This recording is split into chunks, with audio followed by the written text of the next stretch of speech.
Yeah, Kuje for me was just a retreat for rest, prayers, and reflection. But seriously, on the 29th of January this year, at about 6:30 p.m., my wife came up to my room and said there are some gentlemen that knocked and just walked into the room, dark-suited, walked into the door. They want to see me. They said I'm expecting them. I came downstairs in my jalabia, no hat, and flip-flop. And they said they are from the EFCC. They've come to take me to the EFCC. I said, guys, you haven't even introduced yourselves. So they just brought out their badge and said, oh, they're EFCC. Show me arrest warrant. Oh, we don't need that, sir. Okay? Allow me to go upstairs, change. They blocked me. They didn't let me. Allow my wife to go upstairs and bring me some change of clothing. They refused. We went outside. As we went outside, their bus was waiting outside. The driver was sitting, the engine was running. And there were 5 armed mobile policemen, some deployed behind the house, thinking I would run. I'm not a runner. So we went in, and I was sandwiched between an armed mopal and a young operative. And they were high-fiving themselves as if they had captured notorious Kachala Bello Turji.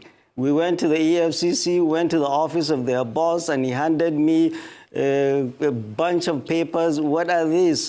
These are your charges. Well, I don't need the charges if I don't have my lawyer here. Well, the guy was waiting to go home, and my battery had gone down, and I couldn't call my wife and to tell her where I was and how I was, and they wouldn't let me call her. And they just took me to the cells. Nobody had told me whether I was going to stay, why I was there, how long I was going to be there. They just took me around the building to the cells. Entered the cells. Well, a lot of them were youth. They recognized me from the previous brouhahas in Nigeria. And they came up to me wishing me good luck and best wishes. I had serious headache because, remember, I had fasted for over 14 hours by then. I hadn't eaten or drunk anything. They brought me a sachet of pure water and tea. I drank and went to sleep. And then the next morning, they took us to, they called my name out. We were going to court. We went into the bus.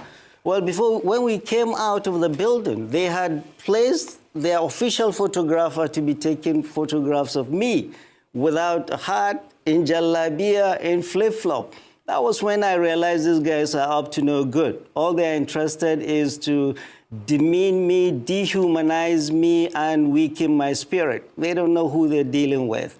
We went into the bus, and I was jokingly telling them, guys, haven't you forgotten the chains and the manacles? They busted out laughing and said, oh, our guy, it hasn't reached to that. We went to court, and they were not ready. We had to come back to the EFCC again, and they upgraded me from 4 of us in a room to I alone in a cell. I was there in the EFCC for 6 days.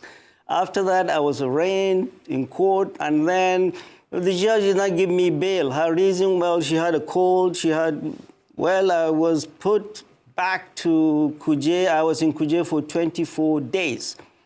Denial of bail 2.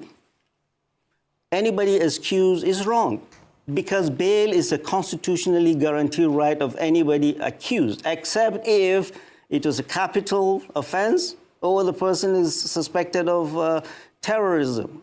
Mine was neither of those. I was denied bail deliberately by this government to shake me up.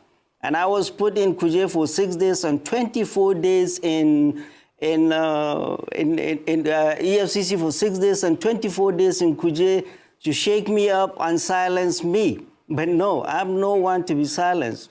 In Kuje prison, I wrote my experiences and told this government that 6 days in Kuje and 24 days 6 days in EFCC and 24 days in Kuje will not silence me. The whole purpose is President Bola Ahmed Tinubu's government trying to silence any dissent to his government. And this coming from a president who was an IDECO activist himself, who fought the military, who ran across the border and ran away from the military. And when he came back, he never gave neither Jonathan, nor Obasanjo, Not even Buhari, he never gave them peace. He was criticizing them. Criticizing a government in a democracy is a legitimate right of every citizen. And President Bola Ahmed Tinubu is trying to stifle dissent in this country and is trying to make this country a one-party dictatorial state. We are not going to let that happen. We'll continue to speak up. We'll continue to raise our voices because silence in the face of evil is itself evil.